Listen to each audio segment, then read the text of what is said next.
Hi, hello, నమస్తే. Welcome back to my channel Bhagyalakshmi Vasam. అందరూ ఎలా ఉన్నారు? నేనైతే చాలా బాగున్నాను. మొన్న ఆంధ్ర వెళ్ళినప్పుడు సున్నుండల పిండి, ఇంకా చాలా తినుబండారాలు, ఇంకా బెల్లం, సరుకులు అట్లాంటివన్నీ కూడా తెచ్చుకున్నాను కదా! పచ్చడికైతే గనక ఎండు మాగాయ ముక్కలు తీసుకొచ్చాననమాట. ఎండు మాగాయ ముక్కలైతే పచ్చడి పట్టేశాను. ఆవకాయ అయితే ఆవకాయ ముక్కలు ఇక్కడే కట్ చేయించుకొని, ఇక్కడే ఆవకాయ పట్టేశాననమాట. సరే ఈరోజు స్వీట్ టూత్ మాకు రెగ్యులర్‌గా భోజనం చేసిన తర్వాత ఏదో ఒకటి స్వీట్ తినాలి అని అనిపిస్తుంది. సో, అది ఇది తినడం ఎందుకు, కొంచెం హెల్తీగా ఉన్న ఫుడ్ తింటే గనక మంచిది కదా! సున్నుండలు చాలా మంచిది అంటారు. మినుము, ఇనుము అంటారనమాట. సో, మినుములతో చేసిన పిండి వంటలు చాలా మంచిది కదా! సో, దాని గురించి సున్నుండలు ఎప్పుడూ నేను రెగ్యులర్‌గా చేస్తూ ఉంటాను. బాటిల్‌లో పెట్టేసి ఎదురుగుండా పెట్టుకుంటే గనక మా వారు అస్తమానం తీసుకొని తింటూ ఉంటారనమాట. సో, సున్నుండలు చేద్దాం అనేసి ఈరోజు ప్లాన్ చేశాననమాట. మినుములు, బియ్యం దోరగా వేయించి వాటిని పిండి కొట్టించి ఆడించిన పిండి తీసుకొచ్చాననమాట. సున్నుండల పిండి మా అమ్మ ఆడించి ఇచ్చింది 2 కిలోలు. సో, మినుములు, దానికి తగ్గట్టుగా బియ్యం అండ్ వేపుడు శనగపప్పు తీసుకుంటారనమాట. ఈ 3 తగినన్ని క్వాంటిటీలో తీసుకుని 2 కిలోలు ఆడించి ఇచ్చేసింది నాకు. ఇంటికొచ్చిన తర్వాత నేను బెల్లం అక్కడి నుంచే తెచ్చుకుంటాను కాబట్టి బెల్లం పొడి కొట్టేసి, అంటే మిక్సీలోనే పెట్టాననమాట. సరిపడంత నెయ్యి కూడా వేసేసి చిన్న చిన్న ఉండలే చుట్టాను. పెద్దగా చుట్టలేదు. ఎందుకంటే మా వాళ్ళు పెద్దగా ఉంటే తినరనమాట. సో, ఈయన కూడా ఎక్కువగా తినరు. సో, రెగ్యులర్‌గా తినే వాళ్ళకి చిన్న చిన్న ఉండలు చాలు కదా! అండ్ రెండోది కావాలంటే తీసుకొని తినొచ్చు. సో, సున్నుండలు చేసేసి పెట్టేశాననమాట.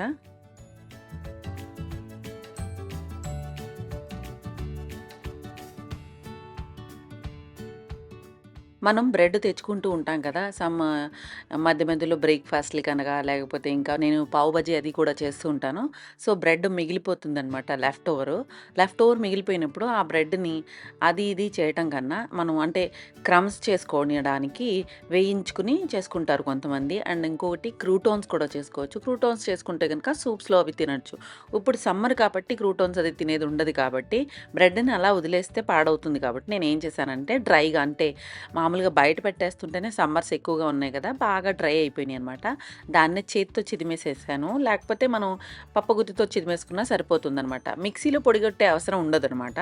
సో, ఇలా డబ్బాలో పోసి పెట్టుకుంటే గనక మనం ఎప్పుడైనా పైన ఏదైనా కట్లెట్స్ చేసినా లేకపోతే ఇంకా దేనికైనా గానీ మనం బాగా యూజ్ చేసుకోవచ్చు. మంచిగా బావుంటాయనమాట. ఎక్కువ రోజులు కూడా నిలువుంటుంది. ఇప్పటివరకు చూసిన క్లిప్పింగ్సు బిఫోర్ డే అనమాట. మార్నింగ్ లేచిన తర్వాత గ్రీన్ టీ గానీ, హాట్ వాటర్ గానీ, లేకపోతే జీరా వాటర్ గానీ, హనీ, లెమన్ ఇట్లా చాలామంది తాగుతూ ఉంటారు.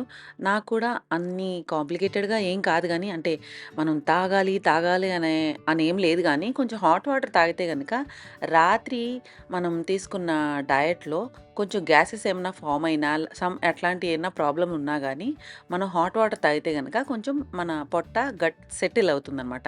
సో, దాని గురించి ఈ హాట్ వాటర్ తాగాలి, లేకపోతే జీరా వాటర్ తాగాలి, అది ఇది అని అందరూ వాళ్ళ అలవాట్లను బట్టి చెప్తూ ఉంటారు. నాకు కూడా కొంచెం ఒక్కొక్కసారి నేను కూడా, అంటే ఇప్పుడు సమ్మర్ కాబట్టి అంత హాట్ వాటర్ తాగేంత ఉండదు మనకి. ఎందుకంటే తాగాలని అనిపించదు. చల్లగా తాగితే బావుంటుందని అనిపిస్తుంది. కొంచెం లూక్ వార్మ్‌గాన తాగితే గనక మన గట్ సెటిల్ అవుతుందనమాట. దానివల్ల మనం రాత్రి తిన్న డయట్‌లో ఏమన్నా ప్రాబ్లమ్ ఉన్నా గానీ అది మన పొట్టకి బ్యాడ్ ఎఫెక్ట్ ఇవ్వకుండా సెటిల్ అవుతుందనమాట. సో, పొద్దున్న లేచిన తర్వాత కొంచెం వార్మ్ వాటర్ తీసుకుంటే గనక మంచిది. పొద్దున్న లేచిన తర్వాతనే, అంటే మనం నైటే ప్లాన్‌గా ఉంటే గనక, మనం రేపు ఏం చేయాలని అన్నది కూడా మన మైండ్‌లో సెటిల్ అయి ఉంటే గనక పొద్దున్న లేచిన తర్వాత అన్నీ కూడా అవంతట అవే జరిగిపోతూ ఉంటాయన్నమాట. నేను గార్డెన్‌లో పనులన్నీ కూడా ఒకటి ఒకటి చేద్దామని అనుకుంటున్నాను కదా! ఎందుకంటే మా ఇప్పుడు ప్లాంటింగ్ అయితే ఏం లేదు. అంటే ప్లాంట్ చేసే మొక్కలైతే ఏమి లేవు. అన్నీ పాడైపోయిన మొక్కలు, అంటే కొంచెం కొంచెం డ్రై అయిపోయి, ఇంకా బాగా డల్ అయిపోయి, కొంచెం షాక్‌లోకెళ్ళిపోయినవి మాత్రమే ఉన్నవి.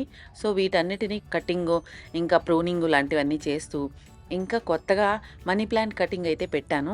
అలాగే ఇంకా మనీ ప్లాంట్ ఫ్యామిలీకి సంబంధించిన పోథోస్ లాంటివి ఏమన్నా ఉంటే గనక అట్లాంటివి కూడా కటింగ్స్ అవి ఇప్పుడు పెట్టుకోవచ్చు. అండ్ ఇంకా గార్డెన్‌లో ఆల్రెడీ మనం ప్లాంట్ చేసిన ప్లాంటర్స్‌లో ఒకవేళ ప్లాంట్ చచ్చిపోతే గనక ఆ ప్లాంటర్స్‌లో ఉన్న మట్టంతా కూడా ఇప్పుడు ఎండబెట్టుకుంటే గనక చాలా మంచిదనమాట. ఎండబెట్టుకుంటే ఆ మట్టిలో ఉన్న ఫంగస్ ఏమన్నా ఉంటే గనక డ్రై అయిపోయి మనకి మట్టి చాలా మంచిగా తయారవుతుంది. సో, నెక్స్ట్ మనం ప్లాంట్ చేసుకున్నా గానీ దాంట్లో ఫంగస్ అది ఏమి లేకపోతే గనక ప్లాంట్ చాలా హెల్తీగా గ్రోత్ అవుతుందనమాట. అండ్ అందులోనూ వచ్చేది వర్షాకాలం కాబట్టి, ఇప్పుడు ఆల్రెడీ మన మొక్కలు చచ్చిపోయి ఉంటే గనక ప్లాంటర్‌లో, సో, అది తీసేసి ఆ మట్టిని ఎండబెట్టుకోవడమే బెటరు. లేకపోతే అందులో ఫంగస్ ఉండిపోయిందంటే దాంట్లో మనం సరే మట్టి ఉంది కదా!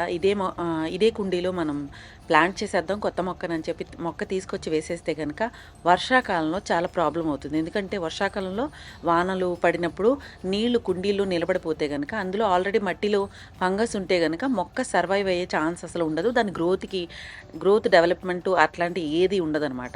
సో, మట్టిని మనం ఇప్పుడు ఈ టైంలోనే చక్కగా అందంగా ఆరబెట్టేసుకుంటే గనక అది డ్రై అయిపోయి నెక్స్ట్ మనకి సాయిల్ చాలా ఫెర్టైల్‌గా ఉంటుందనమాట. ఇక్కడ మా ఏరియాలో వర్షాలు ఇప్పుడు జూలైలో స్టార్ట్ అవుతాయన్నమాట. జూలై నుంచి కొంచెం జూలై మిడ్ నుంచి ఆగస్ట్ నెలాఖరు వరకు కూడా కొంచెం వర్షం బాగా ఉంటుంది. వర్షాలు పడే ఛాన్స్ ఎక్కువ ఉంటుందన్నమాట. సో, నేను ఈ టైం వరకు ఆగి ఇప్పుడు ఇక నుంచి ప్రూనింగు ఇంకా కట్టింగు లాంటివన్నీ చేసుకుని రెడీగా పెట్టుకుంటే గనక మనకి వర్షాకాలంలో చాలా మంచి గ్రోత్ ఉంటుందన్నమాట. నేను గార్డెన్ అంతా కూడా చేసే ఉద్దేశం ఉంది కదా! సో, నెక్స్ట్ ఆ ప్లాన్‌లో ఉన్నాను. ఒక అడేనియం ప్లాంట్ అయితే గనక ఒకటి నాది బాగా పాడైపోయిందనమాట. గ్రాఫ్టెడ్ వెరైటీలోనే కింద ఏమైందంటే మనకి కింద నుంచి దానికి ఫంగస్ వచ్చేసి అది మొక్కంతా కూడా మెత్తగా అయిపోతుందనమాట. అంటే అది మనం చచ్చిపోయింది ఇంకా అనేసి దాన్ని తీసేయటం వదిలేసామనుకోండి దాన్ని పట్టించుకోకుండా, అది మొత్తానికి కింద నుంచి రూట్ దగ్గర నుంచి మొత్తం మెత్తగా అయిపోతుందనమాట. అది లోపలంతా కూడా చాలా ఆహ్, దూదిలాగా అయిపోతుందనమాట.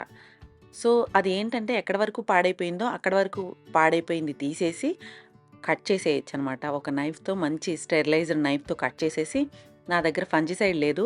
లేకపోతే గనక పసుపు పెట్టుకోవచ్చు. లేకపోతే ఫంజిసైడ్ పెట్టుకోవచ్చు. లేదంటే మట్టి కూడా పెట్టుకోవచ్చు. ఒకవేళ ఇలా పాడైపోయిన మొక్కని మీరెప్పుడు పడేయొద్దు. ఇలా కొంచెం మెత్తగా అయిపోతే గనక ఎక్కడి వరకు అయితే గనక అది పాడైపోయిందో అక్కడ వరకు కట్ చేసేసి మిగతాది పెట్టొచ్చనమాట. ఈ మొక్కకి కొంచెం రూట్ ఉందనమాట. సో, కోడెక్స్ రూట్‌లోంచి పెద్దదయ్యే ఛాన్స్ ఉంది. ఆ రూట్ అయ్యే ఛాన్స్ ఉంది. సో, నేను కట్ చేసేసి దీన్ని మళ్ళీ ప్లాంట్ చేద్దామని 2 డేస్ అలా పెట్టాననమాట. అది డ్రై అయిపోయిన తర్వాత ప్లాంట్ చేస్తాను. కరివేపాకు చెట్టు కూడా చాలా మంచి గ్రోత్ ఉందనమాట. ఇప్పుడు బాగా వస్తుంది. చిగుర్లయి కూడా బాగా వస్తుంది. సో, మా వారు కట్ చేసుకొచ్చారనమాట. సో, నేను కొద్దిగా ఇంట్లోకి యూజ్ చేసుకోవడానికి అండ్ ఇంకా పొడి చేసేస్తే గనక అంటే పొడి అంటే ఎండబెట్టేసిన తర్వాత అంటే ఎండలో పెట్టక్కర్లేదు. డ్రైగా షాడోలోనే ఆరబెడితే గనక ఆరిపోతుంది. ఆరిపోయిన తర్వాత దాన్ని పొడి చేసుకొని పెట్టుకుంటే గనక చట్నీస్‌లోను, కూరల్లోను ఇంకా మజ్జిగ చారులోను అట్లాంటిది వేసేస్తే గనక చాలా మంచిది. కరివేపాకు చాలా మంచి ఐరన్ ఉంటుందని చెప్పి, కాల్షియం ఉంటుందని చెప్పి అంటారు. సో, కరివేపాకు ఎంత ఎక్కువ కన్జ్యూమ్ చేస్తే అంత మంచిదనమాట. సో, కొద్దిగా కూరల్లో వేసిందైతే మనం తీసి పక్కకు పెట్టేస్తాం. సో, కూరల్లోకి తక్కువ వేసుకొని ఇలా పొడిగా చేసుకొని పెట్టుకుంటే గనక మనం ఎక్కువ కన్జ్యూమ్ చేసే ఛాన్స్ ఉంటుందనమాట. సో, కరివేపాకుని పొడి చేసేసి పెడదామనేసి నేను వీటిని ఎండబెడుతున్నాను.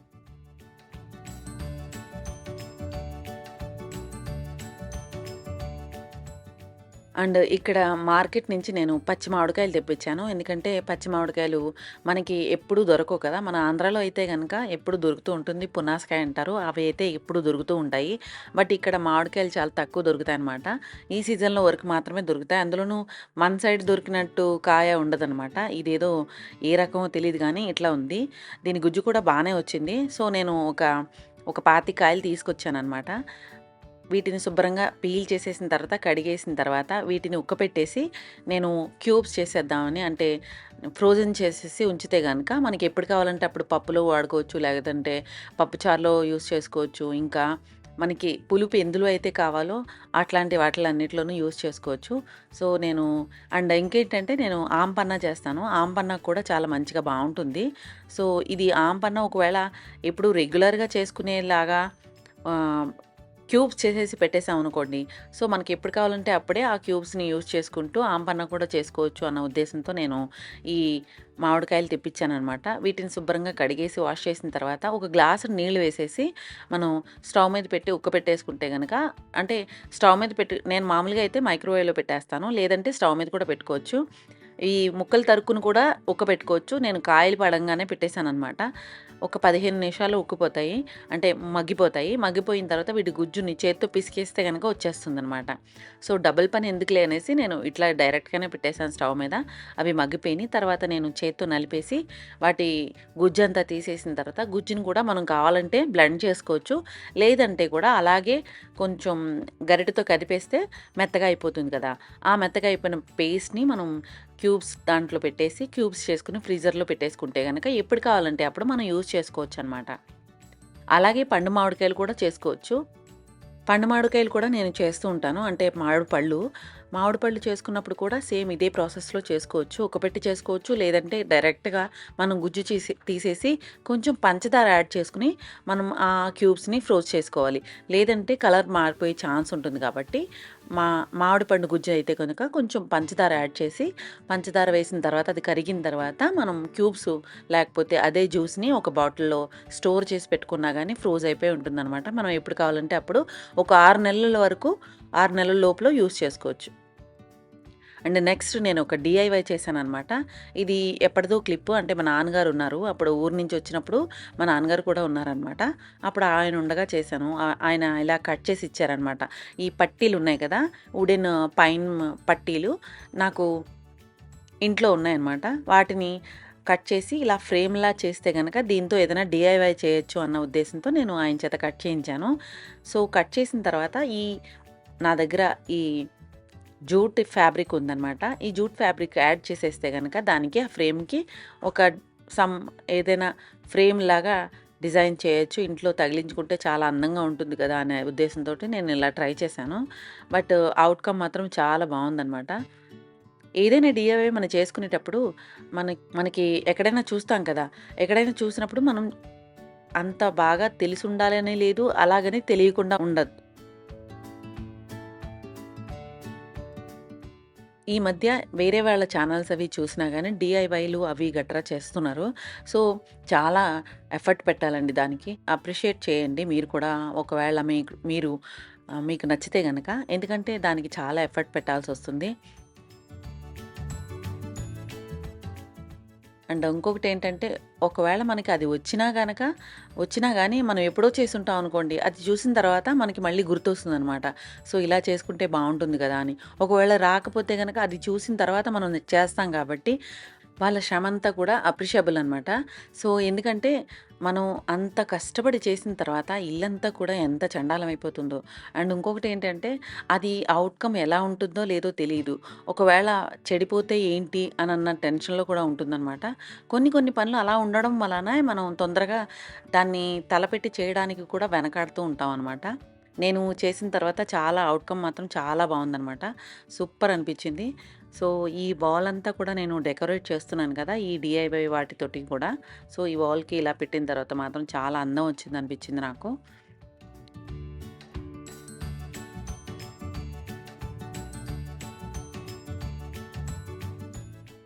తీరా ఇవన్నీ చేసిన తర్వాత భయంకరమైపోయిందనమాట ఇల్లంతా గూడా. దాన్ని మళ్ళీ క్లీన్ చేసుకొని ఎక్కడవక్కడ సర్ది పెట్టుకునేసరికి చాలా టైం పట్టింది. సో, రెస్ట్ తీసుకునేంత లేకుండా అన్నట్టు మళ్ళీ మనం ఎప్పుడు రెగ్యులర్‌గా చేసే పని కాకుండా మనం ఇట్లాంటివన్నీ ఏమన్నా తెస్తే గనక అదొక పెద్ద పనిలా ఉంటుందనమాట చేస్తే గనక.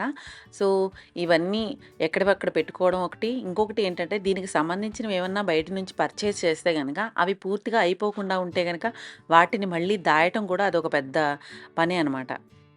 సో, అవసరమైన అవసరమైనంత మట్టికి మాత్రమే చేసుకుంటూ, అవసరం లేని వాటి జోలికి వెళ్ళననమాట నేను. సో, ఎంతవరకు అవసరం, ఎంతవరకు మీ ఇంటికి బావుంటుందో అట్లాంటివన్నీ చేసుకుంటూ హ్యాపీగా ఉండండి. Happy home making, happy gardening. Bye. Thank you for watching.